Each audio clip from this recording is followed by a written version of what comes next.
오늘도 가정에서 예배의 자리를 지키시는 모든 성도들을 주님의 이름으로 축복합니다.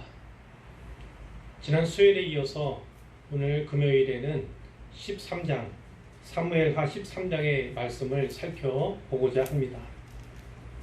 집중해서 또 사모하는 마음으로 예배에 참석하셔서 하나님께 주시는 넘치는 은혜와 복을 경험하시기를 바랍니다.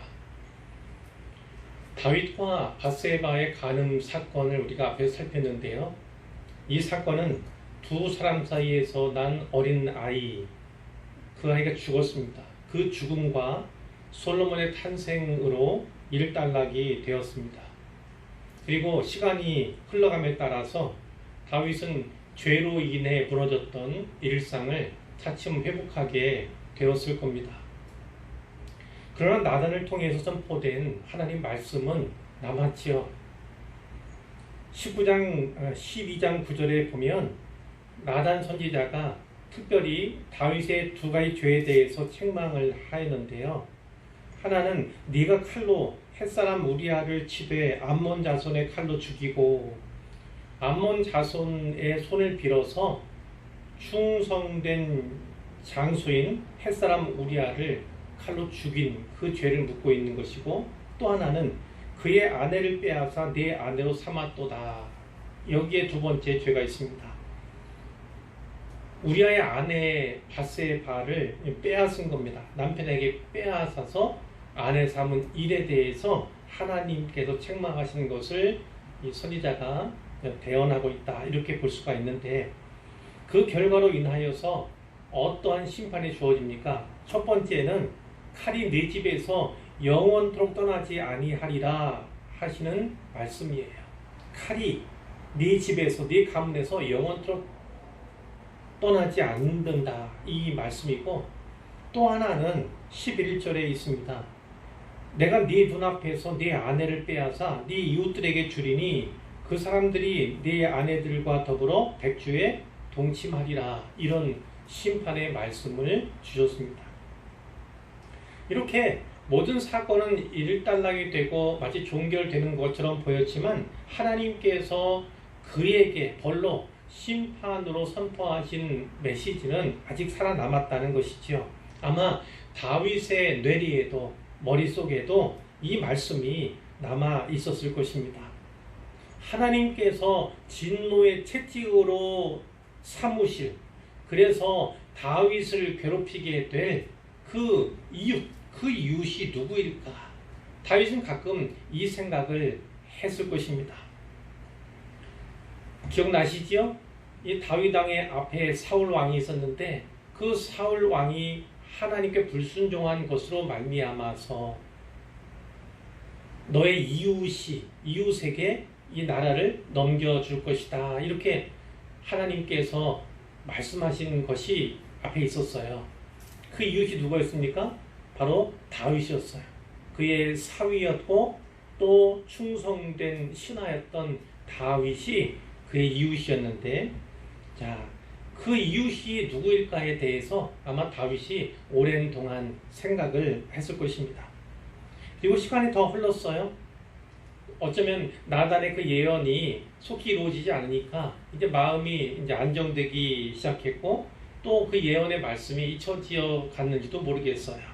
그런데 그 예언의 말씀이 살아 있었고, 그리고 이제 다윗을 향한 그 심판의 말씀이 이루어지고 성취되는 방향으로 이제 여러 가지 상황과 조건들이 갖추어져 가고 있었습니다.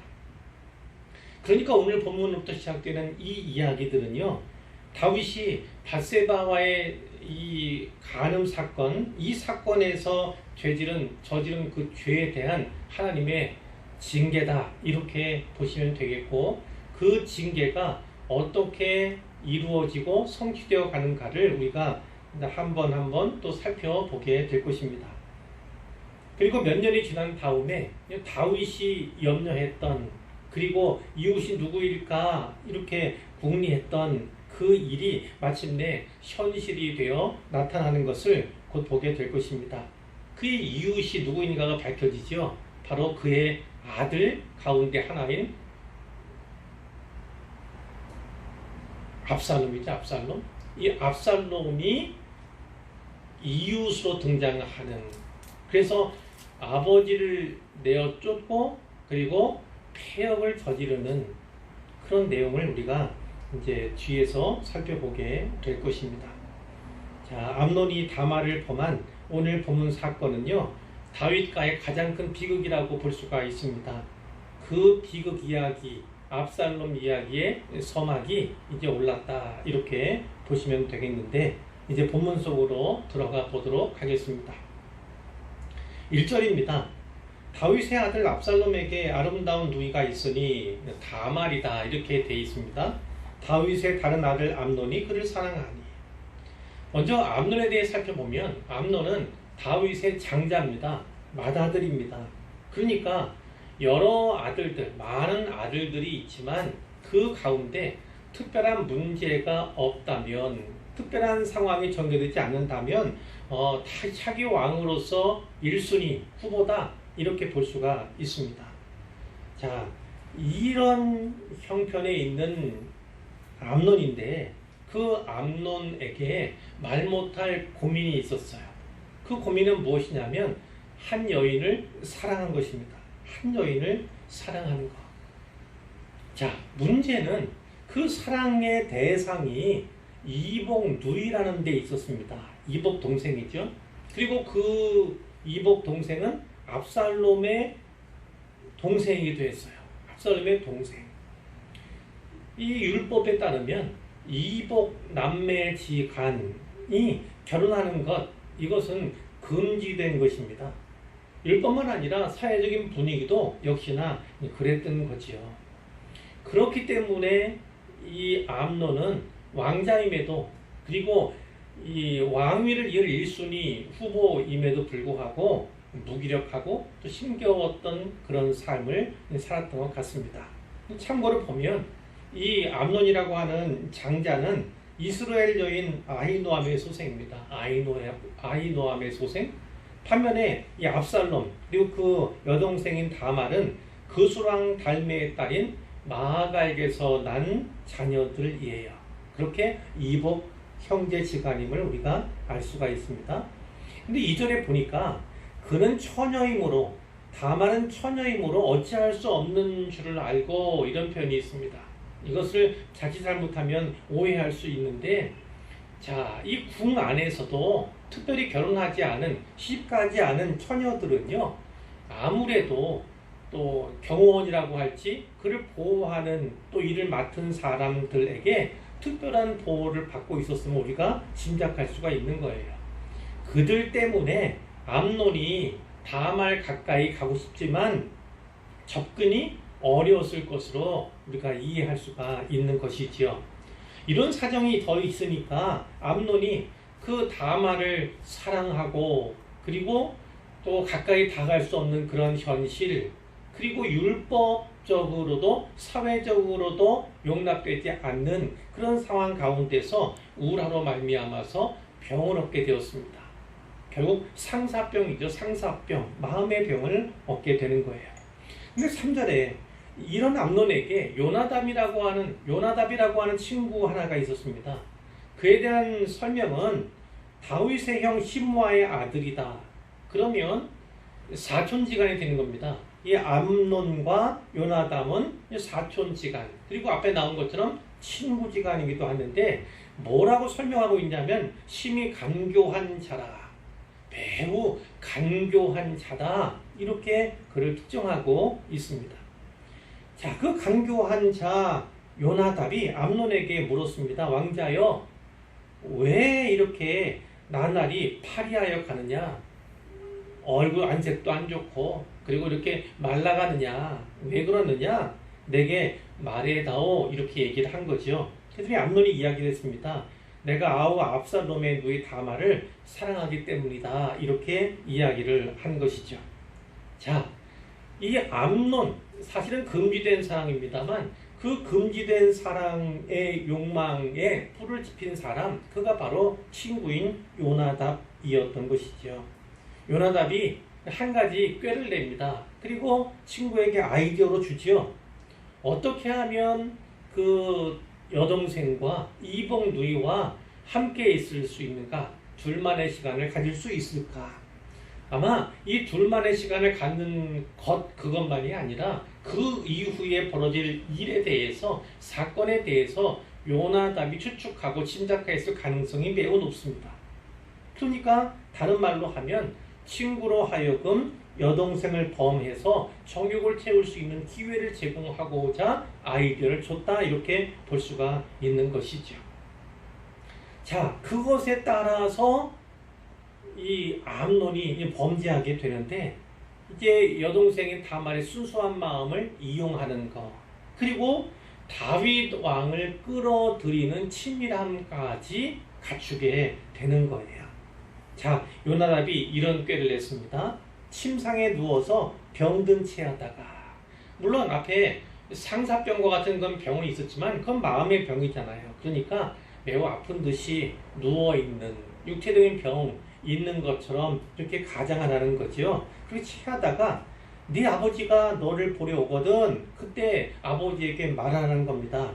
원하건대 누이 다말이 와서 내게 떡을 먹이되 내가 보는 데에서 떡을 차려 그의 손으로 먹여주게 하옵소서, 이렇게 아버지에게 부탁하라는 것입니다.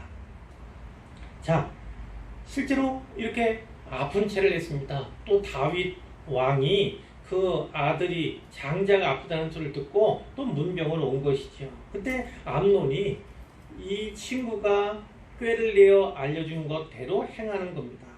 원하건대 내 누이 다말이 와서 내가 보는 데에서 과자 2개를 만들어 그의 손으로 내게 먹여주게 하옵소서, 이렇게 말씀을 드리는 것이죠.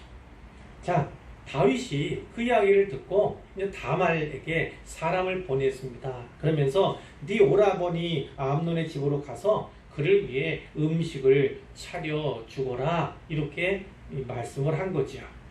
자, 이렇게 해서 암논과 다말이 이제 만날 수 있는, 함께 있을 수 있는 기회가 조성이 된 것입니다.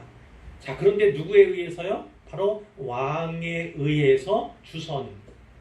그러니까 이 암논이 이 친구의 꾀를 받아서 쓴 내용이 이 왕을 이용해 먹는, 이 왕을 매개로 해서 자기의 욕심을 채우고자 하는 그런 일을 벌이고 있는 것이죠. 자, 8절 이하에 그런 사정들이 계속 나오는데, 자, 다말이 오라버니 암논의 집에 갔습니다. 가서 보니까 그 이복 오빠가 누워 있는 거예요. 많이 아픈 것 같아요. 그러니까 다말이 어떻게 합니까? 뒤에 이것도 하잖아요. 밀가루를 가지고 반죽하여서 그가 보는 데서 과자를 만들고, 또 만든 과자를 굽기도 하고, 또 냄비를 가져다가 그 앞에 부어 놓는 거예요. 드세요, 이렇게 얘기를 했죠. 자, 이런 하나하나의 과정들을 보면 그것이 좀 길게 설명식으로 되어 있잖아요. 이 다말이 그 이복 오빠의 병 구안을 위해서 얼마나 정성을 다하고 있는가, 마음을 쓰고 있는가를 우리가 살필 수 있다는 거예요. 그런데 그 순수함마저 이 암논이 이용한다는 것이 더 나쁜 것이죠. 자, 암논이 먹기를 거절하고 말합니다. 모든 사람을 내게서 나가게 하라. 모든 사람들 다 물러가게 한 거예요. 그리고 암논이 다말에게 음식물을 가지고 침실 안으로 들어와라. 네가 나를 먹여주기를 원한다, 이렇게 얘기를 한 거예요. 다말이 자기가 만든 과자를 가지고 그 오빠의 침실에 들어가서 이 오라버니 암논에게 먹이려고 가까이 가게 된 것이죠. 갑자기 이 암논이 돌변했어요. 그 동생을 붙잡고 말하죠. 나의 누이야, 와서 나와 동침하자, 이렇게 이야기를 하는 거예요. 자, 친구의 계략대로 암논이 아버지도 속이고 또 다말을 유인한, 이것이 성공한 거예요. 만날 기회를 얻었고 또 둘만 있는 시간도 얻게 되었는데, 그 가운데서 나와 동침하자, 이런 자기의 의도를 피력하게 된 것이죠. 자, 다말은 어땠을까요? 무척이나 매우 당황스러웠을 거예요. 갑작스럽게 태도가 돌변한 그 오빠로 말미암아서 무척이나 또 마음에 근심이 있었을 것입니다.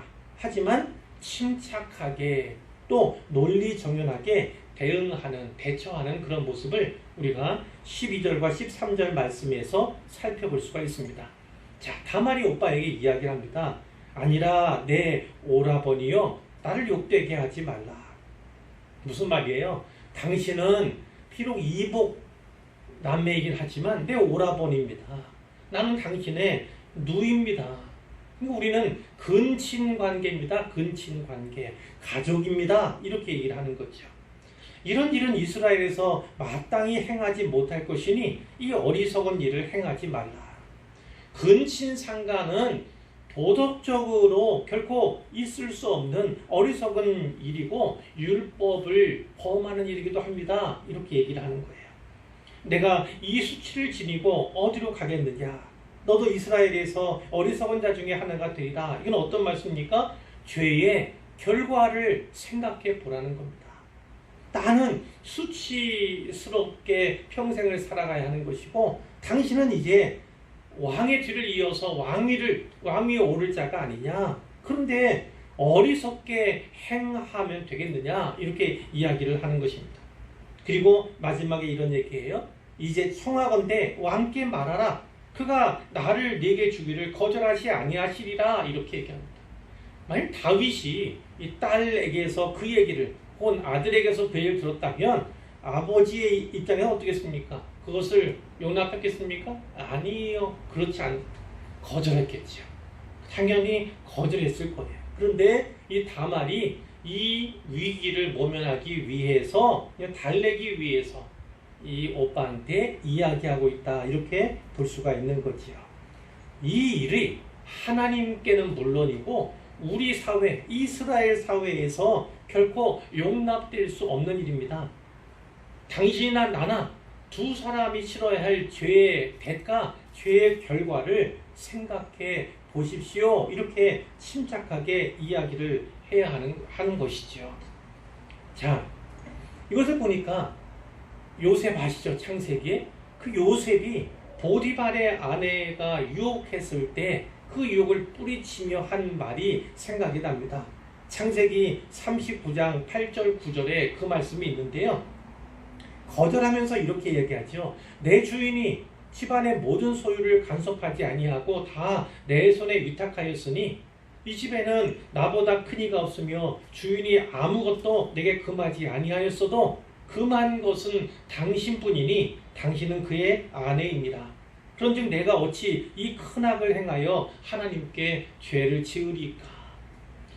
요셉은 하나님 앞에서 살아가는 사람이기 때문에 하나님께서 자기의 삶을, 행위를, 말을 보고 들으시면서 또 일거수일투족을 감찰하시는 분임을 잘 알았어요. 그와 같이 이 다말도 도덕적으로 순결한 사람이었다는 것을 우리가 짐작할 수가 있는 것이죠.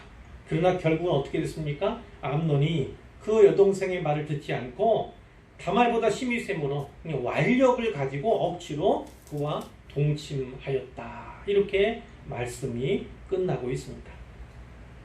이 본문 통해서 세 가지를 살펴보도록 하겠습니다. 첫 번째는 이겁니다. 아들에 의해 반복되는 아버지의 죄를 보자는 거예요. 아들에 의해 반복되는 아버지의 죄를 보자. 자, 다윗의 뒤를 이어서 이 왕위에 오를 1순위 후보자잖아요. 가장 강력한 후보자인데 그 장자 암논이 아버지 다윗과 같이요 넘봐서는 안 될 여인을 넘보는 것이 오늘 내용입니다. 다윗은 자기의 충성된 부인인 충성된 부하인 또 충성된 장수요 용사인 햇사람 우리야, 그 우리야의 아내임을 알고도 밧세바를 범합니다. 여기 암논은요 자신의 이복 누이인 다말을 범합니다. 아버지의 죄가 아들에 의해서 반복되고 있다. 이렇게 볼 수가 있는 것이죠. 다윗이 그 밧세바가 모욕하는 장면을 멀리서 보게 되었는데 그때 어떻게 생각했습니까? 심히 아름다웠다는 거예요. 심히 아름다움에 빠져서 넘봐서는 안 될 여인을 범한 것처럼 이 다윗의 맏아들 장자인 암논도 아름다운 이복 누이 다말에게 연정을 품고 결국 죄악으로 범죄로 나아가는 것을 우리가 보았지요. 금지된 대상입니다. 한 사람은 장수의 자기 신뢰할 만한 충성된 장수의 아내입니다. 그리고 하나는 이복지간이긴 하지만 분명히 이복 누이예요. 자기 여동생과 같은 그런 상태입니다. 그런데 둘 다 자기의 정욕을 이루기 위해서 정욕을 따르느라고 관계도 무너지고 또 본분도 생각하지 않고 그리고 계명도 다 외면하고 있다는 것을 우리가 볼 수가 있는데, 오늘 본문을 통해서 보면 오라버니와 또 이복 누이와의 관계, 그 관계를 생각하지 않는 것이죠. 또 다윗의 장자로서 아버지 뒤를 이어서 왕위에 오르게 될 그 장자, 그 왕자의 신분과 본분을 그가 저버리고 있음도 보게 되고요. 그리고 하나님도 저버리고 하나님 말씀도 저버린 그 암논의 모습을 우리가 보게 되는 것이죠. 자, 다윗도 그랬고 이 아들인 암논도 마찬가지입니다. 무너지는 일은요, 갑자기예요. 그리고 아주 작은 것 때문에 무너지는데 그 작은 것이 무엇이냐면 마음에 탐심이 들었기 때문임을 우리가 알게 되는 것입니다. 그러니까 그 탐심의 유혹이 여러 가지로 언제 어떤 모습으로 우리에게 다가오는지 알 수가 없습니다. 그러니까 혹여나 내 욕망을 자극하는 것, 특별히 지속적으로 자극하는 것이 무엇인가, 또는 내가 어떠한 것에 대해 어떤 부분에 취약한가, 그래서 나로 하여금 쉽게 넘어지게 하는 그런 부분은 무엇인가, 그것을 잘 살펴볼 필요가 있지요. 그래서 내 취약점, 내 단점과 약점을 잘 알아서 내가 가진 어떤 욕심이 죄로 자라가지 않도록 막는 것, 방지하는 것, 그것이 매우 중요하다, 이렇게 말씀을 드릴 수가 있습니다. 자, 뿐만 아니라 내 삶은요, 나 혼자만의 삶이 아닙니다.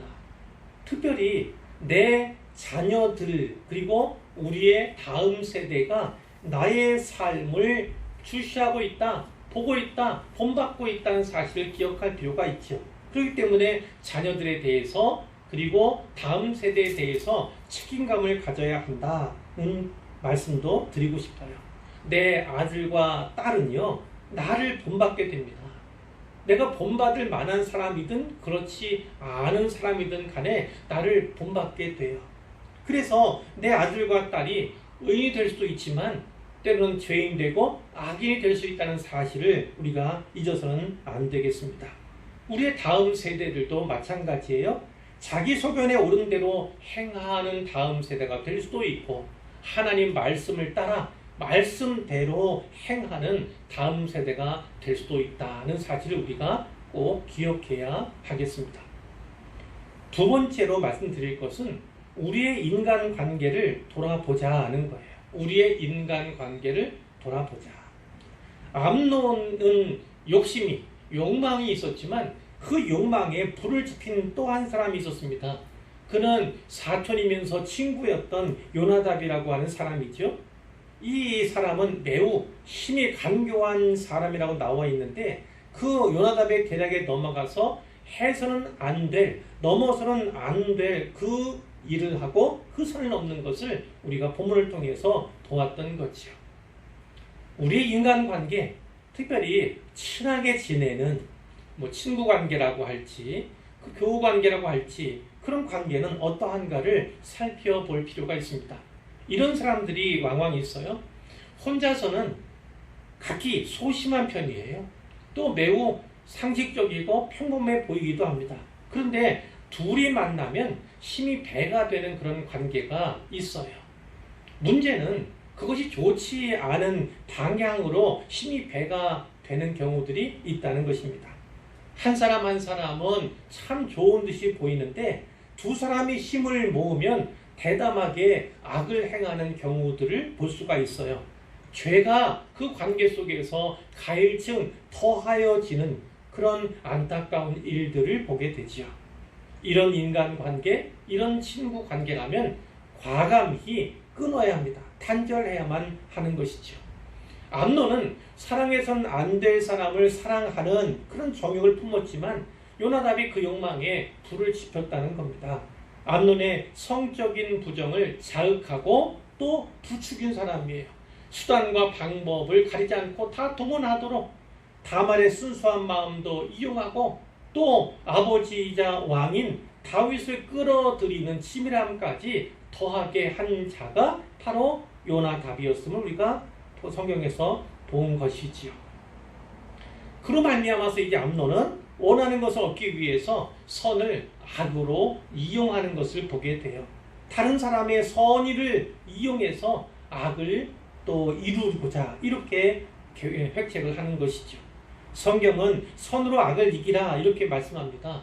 로마서 12장에 보면 17절에 아무에게도 악을 악으로 갚지 말고 모든 사람 앞에서 선한 일을 도모하라 이런 말씀이 있고 21절을 말씀해 보면 악에게 지지 말고 선으로 악을 이기라 이런 말씀도 있습니다. 이것이 하나님께서 우리에게 주는 말씀이에요. 선으로 악을 이기라 이런 말씀인데 반대로 사탄은요 악을 이루기 위해서 악한 일을 이루기 위해서 선을 이용하라 이렇게 끊임없이 속삭이는 것이죠. 욕심이 죄가 되는 죄로 발전하며 자라가는 데까지 혹시 나를 옆에서 부추기는 그런 사람은 없는가를 살펴볼 필요가 있지요. 어떤 사람, 친구 관계라든지 다른 인간 관계도 마찬가지지만 이 관계가 하나님 앞에서 또 하나님의 거룩함 이것을 추구하는 관계로 발전하고 있는가 아니면 죄를 더하는 그런 관계 오히려 담대함이 또 범죄를 행함에 있어서 대담함으로 발전하게 되는 그런 관계가 있지는 않은가 그런 관계의 모습은 아닌가를 우리가 살펴볼 필요가 있습니다. 거룩을 추구하는 것이 아니라 반대로 죄를 더하는 그런 관계라면 당장 끊어야 마땅한 것이죠. 다윗이 밧세바와 간음해서 결국 어린아이가 죽었습니다. 암논이 이복 누이 다말을 범하고 또 다음 본문에서 그가 죽게 되는 거지요. 마찬가지로 죄가 장성하여 자칫 사망을 낳을 수 있다는 사실을 우리가 잊어서는 안 되겠고요. 또한 우리의 욕심을 부채질하는 이 세상의 간교한 계략에 속아서는 절대 안 되겠습니다. 이제 마지막으로 한 가지만 더 말씀을 드리고 이제 설교를 마치려고 하는데요. 자, 힘이 있을수록 또 자리가 높을수록 하나님을 더 두려워해야 된다. 이런 말씀을 마지막으로 드리고 싶어요. 자, 죄는요 이런 속성이 있습니다. 이제까지 본문을 보면서 죄의 속성에 대해서 여러 가지 조목조목 하나하나 말씀은 드려왔는데 또 여기서도 볼 수 있지요. 죄는 양심을 가립니다. 양심을 마비시켜요. 우리의 정상적인 상식적인 사고도 또 마비시키는 것이 죄이지요. 때로는 우리의 눈도 멀게 만드는 그런 작용을 합니다. 그래서 어떤 눈도 멀고 사고도 멀고 그럼 어떤 문제가 생깁니까? 이 죄가 어떤 결과를 낳을 것인가? 이 죄가 어떠한 심각한 대가를 치르도록 나에게 요구할 것인가? 그것에 대해서는 전혀 생각하지 못하도록 전혀 마비된 채가 되도록 이렇게 작용하는 것을 우리가 볼 수가 있어요. 우리아가 어떤 충성된 마음을 다윗 왕에게 보였습니까? 언약궤와 이스라엘과 유다가 야영 중에 있고 내 주 요압과 내 왕의 부하들이 바깥 들에 진치고 있거늘 내가 어찌 내 집으로 가서 먹고 마시고 내 처와 같이 자리이까. 이렇게 자기의 충성을 표했던 그 우리아인데 그 우리의 말을 듣고도 감동하기는커녕 심정이 양심이 메말라버렸어요. 마비가 된 상태로 오히려 그를 죽이기로 작정하는 그런 모습 우리가 앞에서도 보았는데 오늘 본문에서도 암논이 다말이 이렇게 호소하잖아요. 그리고 하나님에 대한 이것은 범죄입니다. 도덕적으로도 옳지 않습니다. 우리 사회에서도 결코 용납될 수 없는 일입니다. 그리고 제 결과와 대가를 생각해 보십시오. 이성적으로 판단해 보십시오. 이렇게 호소하지만 그 모든 말들을 다 무시하고 힘으로 원하는 것을 빼앗는 그런 모습을 우리가 보게 되는 것이지요. 결국 다말에겐 수치감을 주고 또 고통을 주게 되는 거지요. 앞에 밧세바에게도 그런 수치와 고통들이 따르지 않겠습니까? 그런데 이렇게 해서 얻는 거, 이렇게 해서 힘으로 얻는 거, 그것은 결국 그 욕망이 잘못되었음을, 다른 이에게 수치감을 주고 다른 이에게 고통을 주면서까지 내가 얻고자 하는 것을 쟁취하고자 하는 그런 욕심이나 욕망, 그것은 삐뚤어진 것이다, 잘못된 것이다 라는 것을 우리가 분명히 기억해야만 하는 것이죠. 혹여나 내가 높은 지위에 있다고 해서 내가 더 힘이 세다고 해서 그 지위와 그 힘을 휘두르고 또 이용하여서 내가 하고픈 대로 내 목적을 달성하기 위해서 사용한다면 그것은 하나님 앞에 큰 죄가 아닐 수 없는 것입니다. 그래서 마지막 들고자 하는 건 이거예요. 하나님을 두려워하는 마음을 가져야 한다. 하나님을 두려워하는 마음을 회복해야겠다. 이 말씀을 마지막으로 드리는 것입니다. 말씀 앞에서 혹여나 죄에 무디어진 그런 나의 모습이 발견된다면 하나님 앞에 회개하고 자복하면서 다시금 영적인 분별력을 가다듬고 또 갖추는 우리가 되어야 하겠습니다. 죄가 어떠한 비극을 우리에게 가져오는가, 어떠한 결과와 대가를 요구하게 되는가, 그것을 잊지 않고 잘 기억하면서 내 욕심과 내 욕망, 내 정욕을 따라서 살아가는 것이 아니라 말씀을 따라가고 성령을 따라 살아가는 우리가 되기를 우리 주님의 이름으로 축원합니다.